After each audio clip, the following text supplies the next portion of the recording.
Hi guys, hope you're all having a good New Year so far. Haven't had as much time for tutorials as I would like.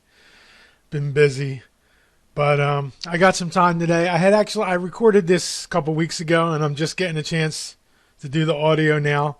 So I might have to wait for myself in the video before I actually narrate it, but it's easy to follow.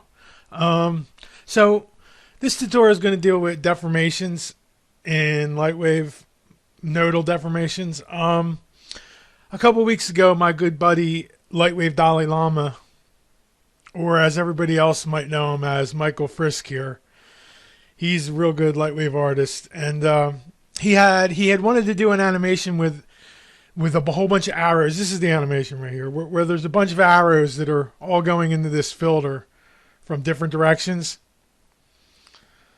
like a little infographic type thing. And so he asked me about the best way to do it, and I was going to do it with particles and just do a simulation, pretty much how like this is here. And you could do that, and I mean it might not be a bad idea. Or do it. This is also done with particles too, but that it gets a little bit more intricate, and it's definitely a lot harder to modify. So I thought a better way to do it, and it would definitely be a lot easier to art direct with building some controls for it if we did it with deformations, and it touches on a whole bunch of different areas of deformations that it makes it a pretty good tutorial because you get to see a lot of different things working together with it. So that's why I decided to do the tutorial for it. So that's pretty much it. I really wish I had more time to do tutorials because I have at least 3 different tutorials started that I can never finish because they're not real. It's not simple stuff, and I just by the time I get like 3/4 of the way through, and then I get sidetracked with other stuff. But hopefully I will get to them at some point in the near future. It's a shame that there's no money in Lightwave tutorials anymore, but hopefully I will get to them at some point. All right, so let's get started on this tutorial. So for the object, there's really not that much to it. It's just this arrow. There's 200 of them stacked right on top of one another. And if you look at the morph, I have this arrow length, and basically it just shortens them by a meter. They're sub-patched, but they don't have to be. I probably wouldn't use sub-patch if I was doing this, but I'm just going to do it that way. And then I have a stand-in for the filter, just so when I set it up I have somewhere to reference from. And then in this last layer I have these 2 splines, and these are the paths. And I have them saved out in the separate objects as well, but I also have them saved out here. But I just have them turned off so that they don't get loaded. But I have them saved in the separate objects. So that's pretty much all there is to it for the object. So the first thing we want to do is just load the object in. And we're going to move that stand-in out of the way, because we don't really need that right now. And we're going to turn the subdivision to last on the arrows. Just turn the levels down to 2. Then we're going to go into the Deform tab, open up Nodal, and we're going to get DPont Displacements Spline Deformer. And we're going to do 5 knots at 3 meters apart. And we want it to be smooth, fixed length, 64 samples. And we'll create items. And you'll see there's the spline. Now I'm just going to select all of them. Just turn the scale down to 1. It doesn't really matter when you're on smooth, but I just like to know what they are. So now I'm just making sure that it's working as expected. So if I go to that second knot and move it up, you'll see it affects the arrow. So now what we want to do is we want to load that pose from that spline we have. So it's spline template 1. And you can see now it just moved the knots into the spline. So the first thing we want to do here is sometimes these rotations get a little bit messed up. So you'll see if they're close to 360 here, what you want to do is you just want to subtract 360. It just rotated them the wrong way when it tried to place them on the spline. So any that are way above 360, you just want to make sure that they're all rotated properly.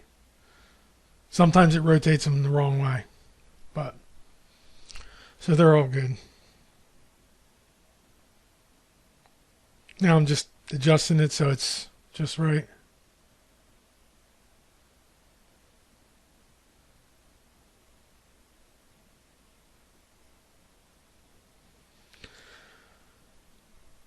So that's pretty much it for that one. But being that we're going to do 2 splines. What we do, one thing I do is I rotate, for each spline I rotate it, or for each knot I rotate it 90 degrees more, just so it'll give the effect of the, you'll see in a second, of the arrow twisting along the spline as it's moving along.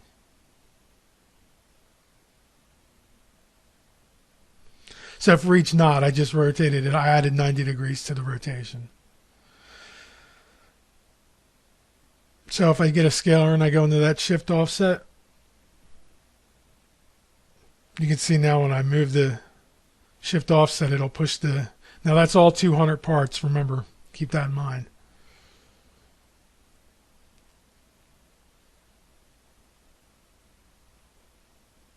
So that's pretty much it for that spline.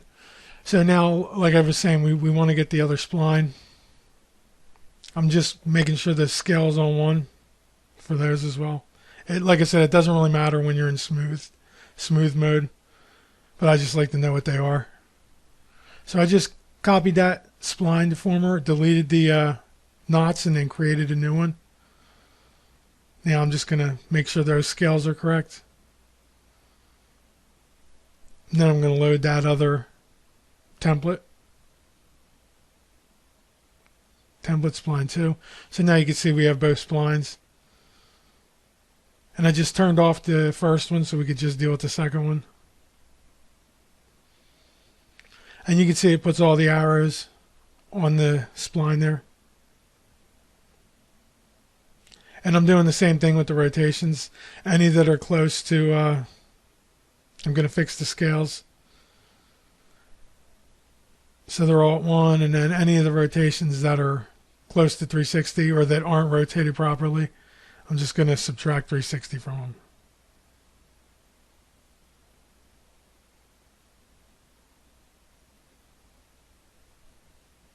Which was just the last 2 knots for that one.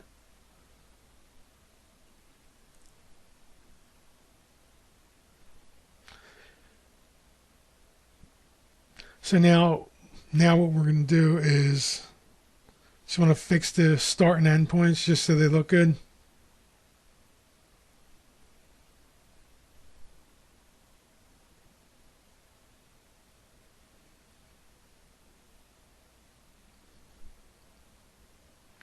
So that's good for that one.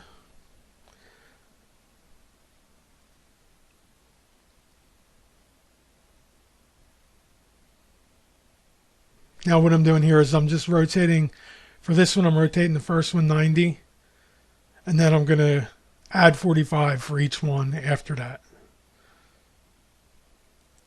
for the rotation on the bank, just so it twists along the spline, but not the same as the other one. So that's all I'm doing here. I'm just rotating the bank so that the arrow twists, but not the same as the other spline.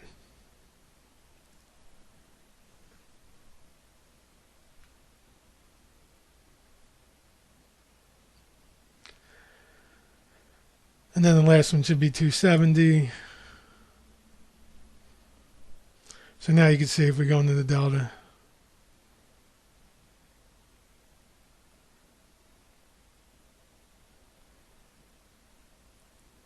It's similar to the other one, but it doesn't twist as much. It only twists 180 over the length, or the other one twist 360. It's just to make them a little bit different. So now I'm just showing that other spline again. Now the next thing I want to do here is I want to create a null, because I want to be able to control these individually as like a whole spline. So I'm just going to call it spline master, and then I'm going to clone it. So I'll have spline master 1 and 2. And then I'm just going to parent each set of those nulls to each one of them. So 1 through 5, I'll go to spline master 1, and then 6 through 10, we'll go to spline master 2.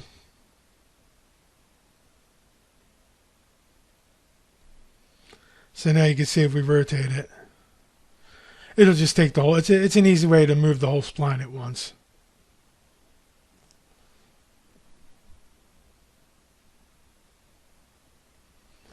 So now the next part of this, what we want to do here is that we want to have different lengths. And you remember I showed you that morph.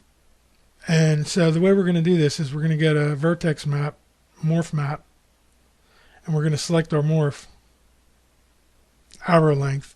We're going to go into the delta. Now you can see it's at 100% and it shrunk them all. But what we want to do is we want that to be random. So we're going to get DPkit displacements part info or part move. And I'm just setting the pivot to front. It really don't matter because I'm only using the index out of here. But I want to keep them all the same. So I'm just going to get the index. I'm going to add 1, or I'm just going to add 33 just so I get a random seed. And then we're going to get a random scalar. And we'll go into the seed with that. And we're just going to do a random number between 0 and 2. So morph amount 0 and morph amount 2. Now it's going to be hard to tell because they're all sitting on top of one another. But once I move these along the spline, you'll be able to see it a little better. I try and show you here, but it's still kind of hard to tell. You can see they don't line up. The meshes are all different, but there's so many that it's hard to tell. But once I start moving them along, you'll see that they're different lengths.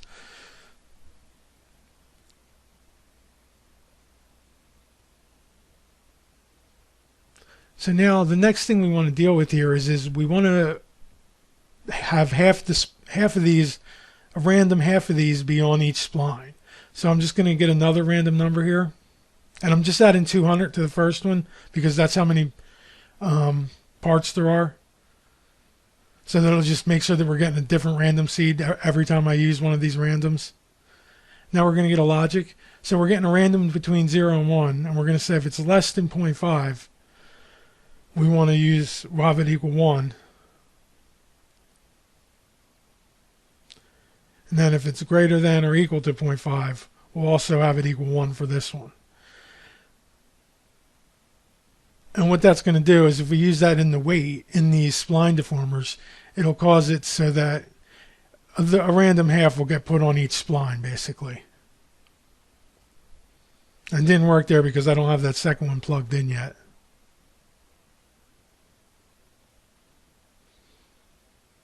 So if I go from the delta into the delta, and then I just take that morph into this delta. So I'm just chaining them together here. But you can see now we have half on one spline, half on another spline.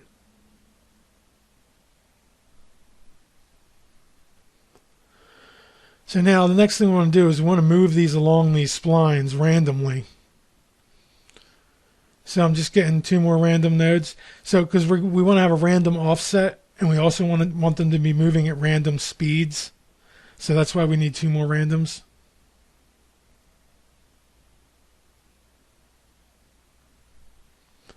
And what we're going to do is we're just going to keyframe that scalar there. We'll control the animation. So I'm just going to multiply that scalar.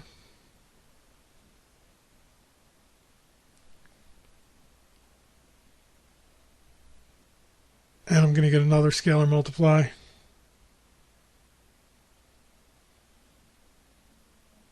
So basically what we want to do is we want to multiply the index by a random number.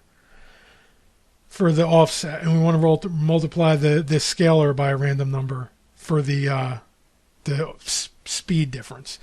So they're all going at different speeds. So for the speed difference, we want to do it between 0.5 and 1.5.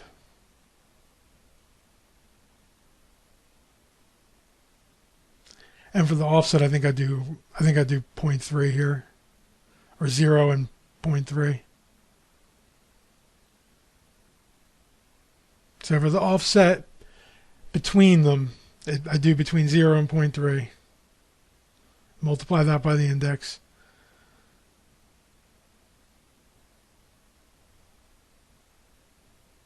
And then for the speed, we do 0.5 and 1.5. And then we'll multiply that times that. It's going to be a keyframe scalar.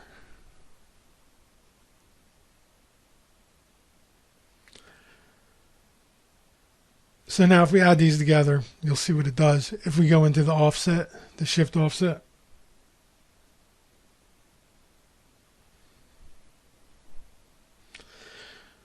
so you can see now it's pushing them along the spline, all based on that random speed and random offset that we just set up there. So now I'm just moving the scalar so you can see.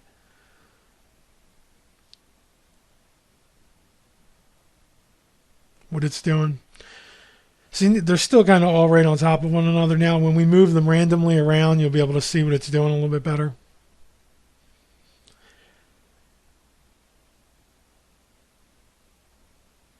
So I'm just changing that speed offset to 0.75 to 1.25, just so that some aren't going super fast and some aren't going super slow. It'll just make them all closer to the same speed.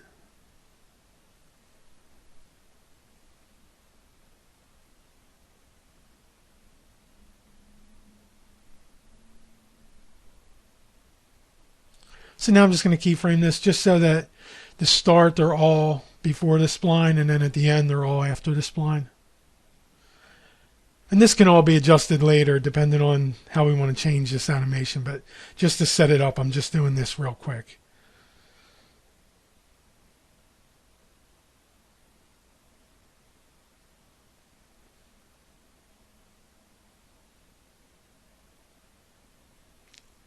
I'm just trying to get it so that they're all right before the spline. That's good there. And then in the end key, I want them to be all after the spline. I'm just making sure I'm at 24 frames per second here.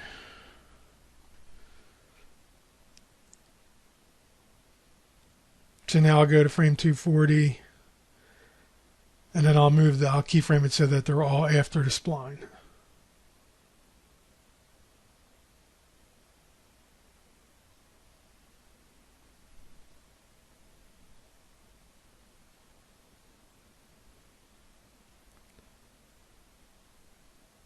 So that's pretty much it for that. Now, what we want to do next is we want these to come out of and end into a single point. And we can do that, but what we need to do is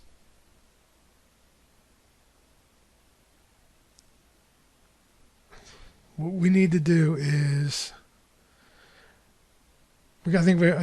save it, and then I get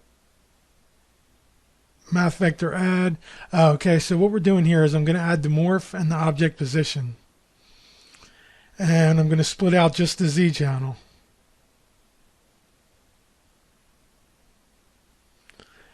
And I'm going to add that to our offset amount. And what that'll tell us is that exactly what point our mesh is before or after the spline, basically. That's what that's going to allow us to do. So now I just got an item info, and right now I just put it on knot 5, which is one of the knots that are at the origin. And I'm going to get the world position of that, and I'm going to subtract it from the object position of the points. Now what I'm doing is I'm going to get an AS logic 2. And basically what we're doing here is I'm saying if that offset amount is greater than 0 or less than the full length of the spline. But in order to get the full length of the spline, we need to use that same random number, because remember, we have two splines here. So we're going to say is if it's less than 0.5, we'll have it be that, and if it's not, then we'll be that.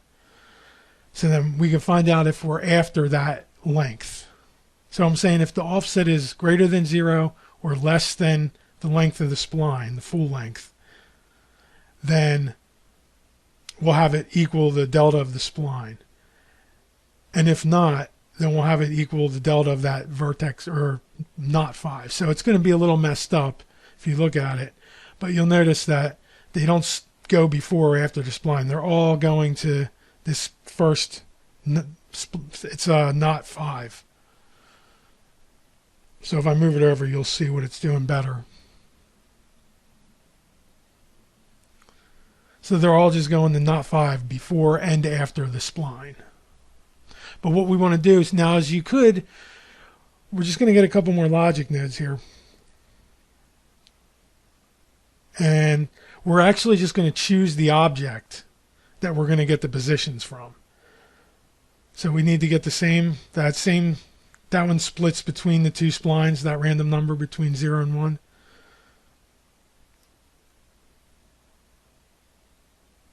And we're going to say if the offset is less than 0,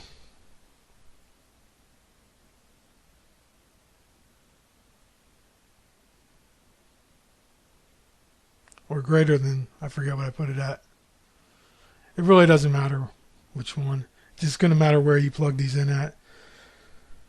So now what I'm doing here is we're going to choose that item. So the item is the index of where this is if you're in sequence with your hierarchy turned off. So it's the third one, so I want it to be, it's 8 and 3 here, because that's the knots that I need. And then for this one, it should be like 12 and 7. And it's just the index into this list is what you're putting into that item there.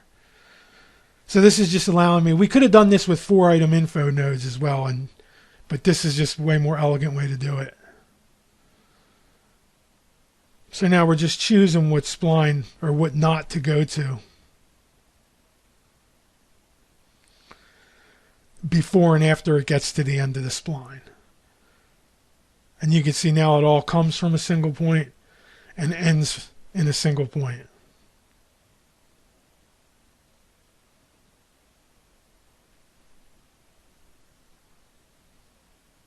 For each spline. And if you could do more splines, but what you would want to do then is you would want to use a gradient instead of these logics. That would be if you wanted more than 2 splines, you would want to use a gradient. It would be an easier way to set it up. So now what I'm doing here is I'm just getting a part move, and we're just going to go right into the delta from that. And what we're going to do here is, for now, we're just going to rotate these randomly in every direction. So it's going to be completely random at this point. So I'm going to need 3 more of these random numbers here.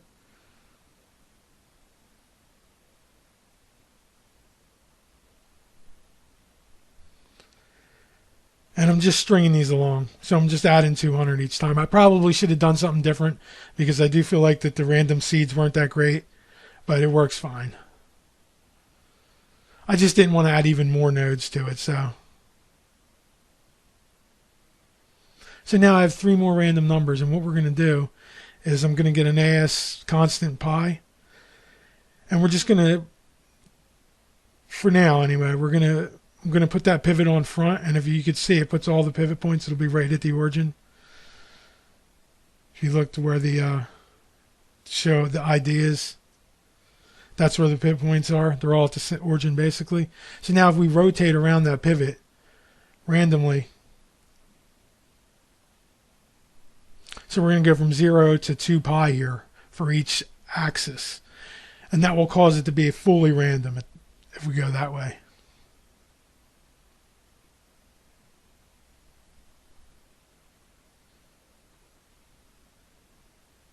So if we go 2 pi into each one for the max, and then we go into the rotation, you can see we get a fully random. It's random in every direction.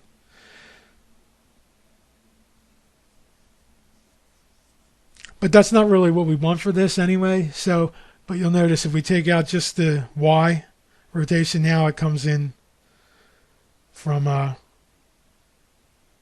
just the sides, because we're not rotating around the pitch anymore.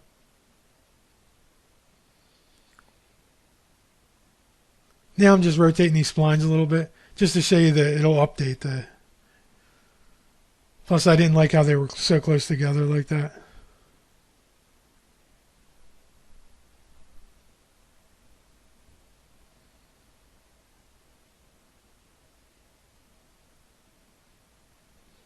But now you can see how they all randomly go to the center from the outside.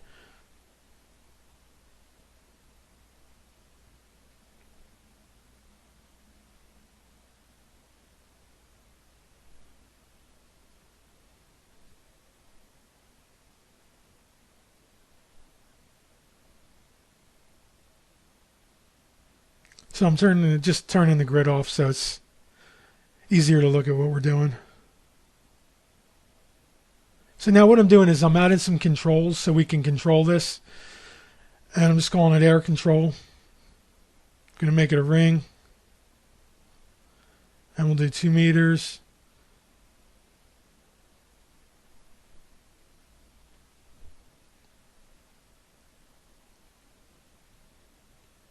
And now I'm cloning that so it'll be air control 1 and 2. And I'm just going to change that one to a diamond.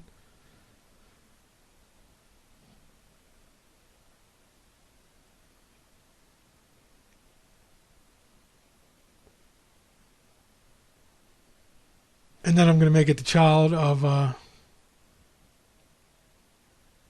made it the child of control 1. So now when we move control 1, they both go with it. So I'm just moving it out of the way just so we can make sure everything's working as expected. So now what we're going to do is we're going to get 2 more item info nodes. And we're going to choose control 1 and control 2.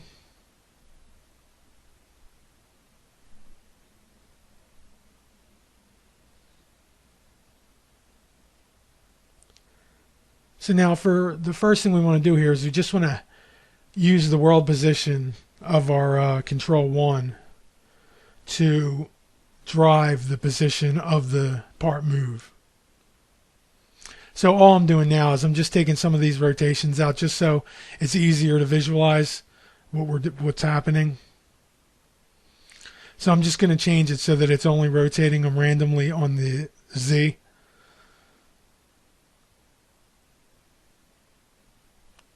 Because it'll just be easier. It'll be easier to see what's going on.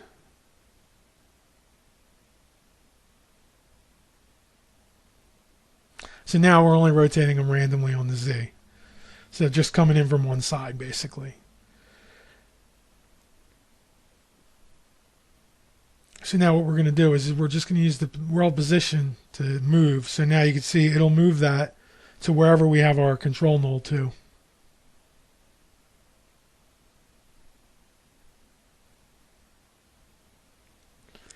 But what we also want to do is we want to get the rotation from this as well, but we also need to include the random rotation. So we get a HPB add, and we'll take the rotation from this null, and we'll add it to our random rotation, and we'll go into the rotate. So now you can see we'll be able to rotate this on top of our random rotation as well, as you can see.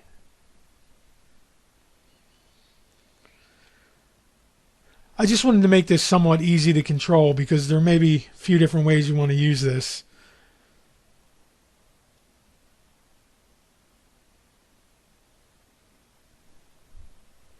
So now, what else we need to do here is we want to affect the scale. I'm trying to think what I do first here. Okay, so we're going to deal with the rotation. Instead of controlling it with the pi, we're going to control it with the rotation from our second control. So we won't need that pi anymore. But now we can just rotate that null. See, you can see now there's no randomness at all. But then 3 rotations on that null, that control 2 null, will control how random we are. So you can see if I put the Z on 360, it'll rotate it randomly that way.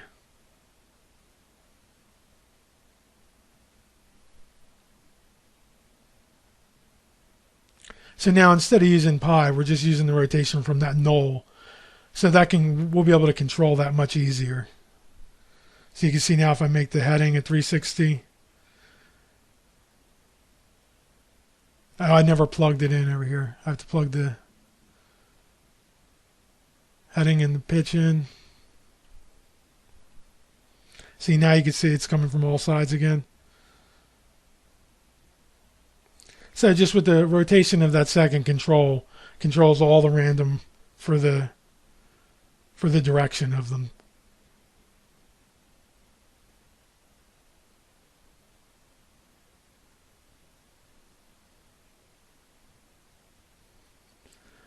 So the next thing we want to do is we want to be able to control random scale with these. So we're just going to, for the scale, I'm going to use the minimum is going to be the X position of that second control, and the maximum will be the Z position. And all we're going to do is we're going to go into the scale for that, because I'm going to scale them uniformly. So that's just going to randomly scale the whole thing between, right now it's at 0, that's why you can't see them. But if I put the position on 0.5 for the X,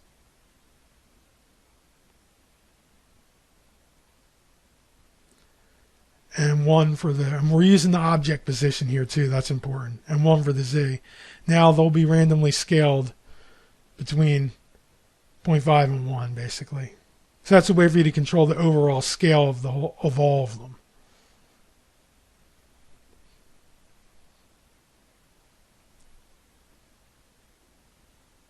So we have that morph for the length of them being different, and then we have that scale to scale them all.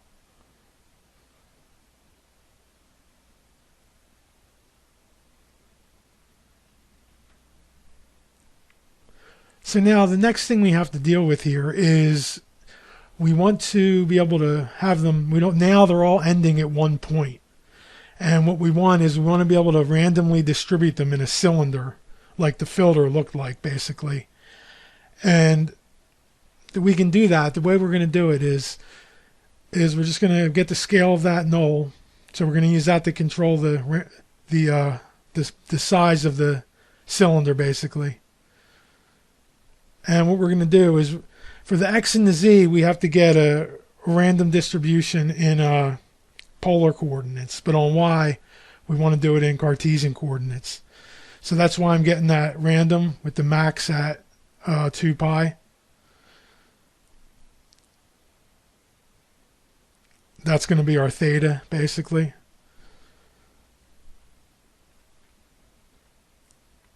So for each one, we're getting a random angle between 0 and 2 pi.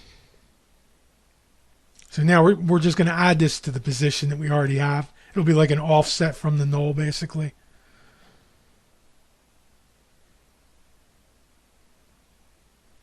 And we need to deal with the y too. I kind of jump back and forth here a little bit. But I'm dealing with the y right now. So for the y, all we need to do is we need the min random to be, we'll do y sine, and this just changes the sign. It's not the trigonometry function. So if I put in 1, it'll give -1. And we want the y to go into the min and max. And you'll see what this is doing in a second.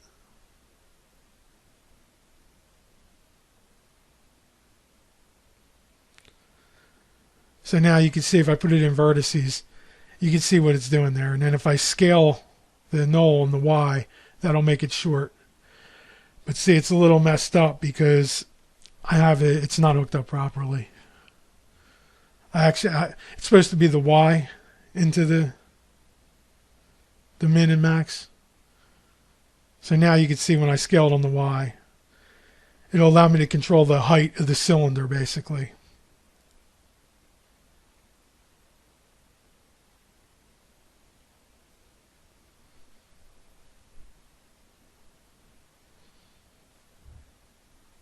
That probably would have been good enough for what we're doing here, but I wanted to distribute them throughout the filter equally. So what we're going to do is, for the X and the Z, we're just going to get a random distribution in polar coordinates. Basically, we use the radius and theta.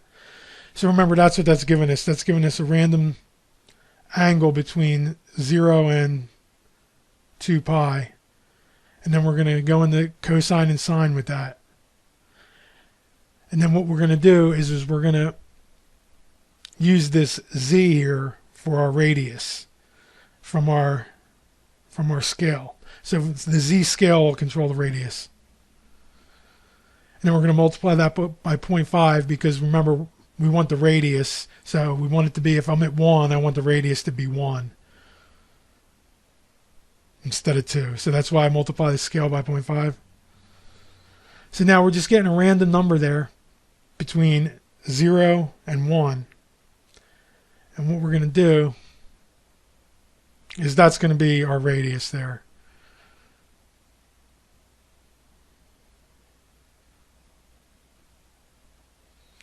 So if we multiply cosine and sine by that radius,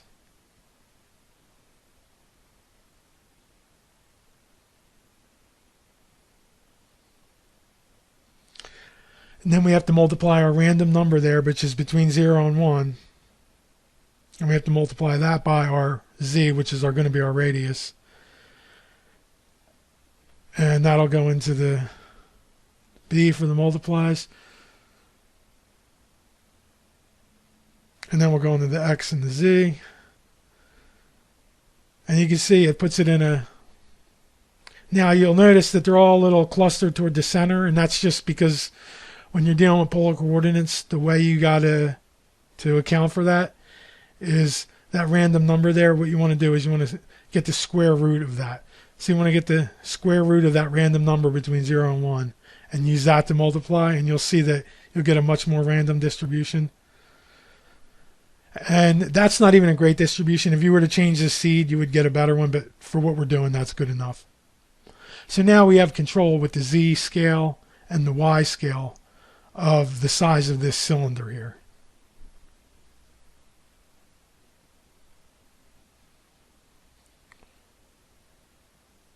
And that'll just move them randomly inside the filter, basically. That's what we're going for here.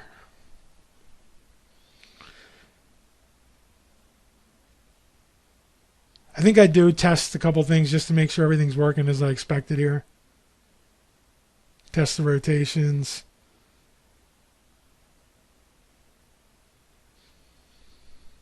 Just to make sure it's all still working right with the random offset that we just did. And it is.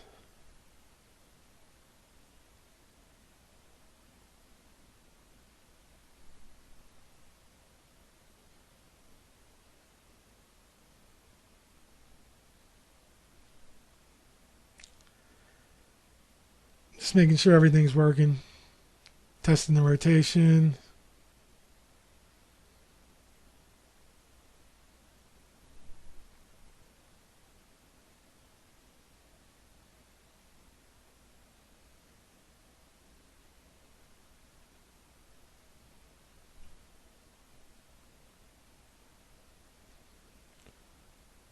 Just testing the radius. So now it should be a much bigger cylinder in the middle, wider. Yeah, it's working. Everything's working right.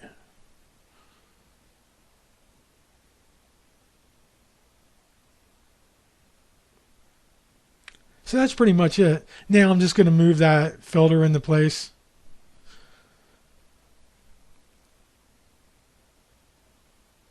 And then I'm just going to set it up in there, just to show how you would move it and get it in the position.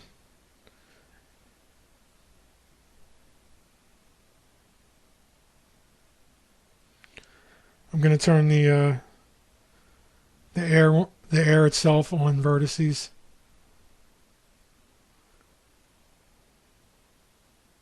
So that's way too big.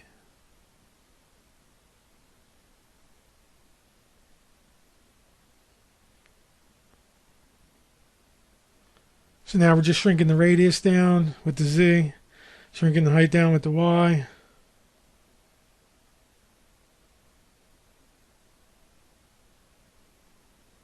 Just getting it so it's smaller than that cylinder that I have there.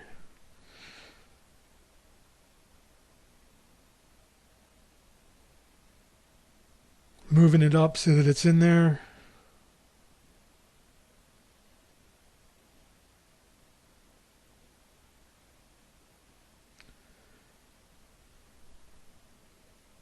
That's pretty much it. I think I end up having to make the arrows themselves smaller because they're still a little big.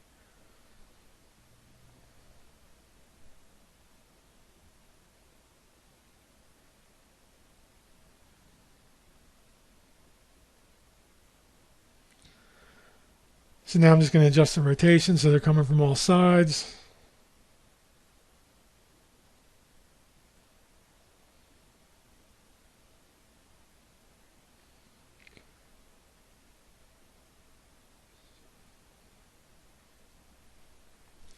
So that's pretty much it. And then you can adjust that however you need. I mean, you can change the amount of arrows pretty easily just by changing the amount of modeler.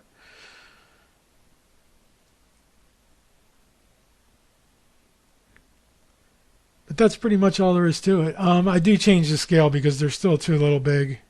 They're a little too big.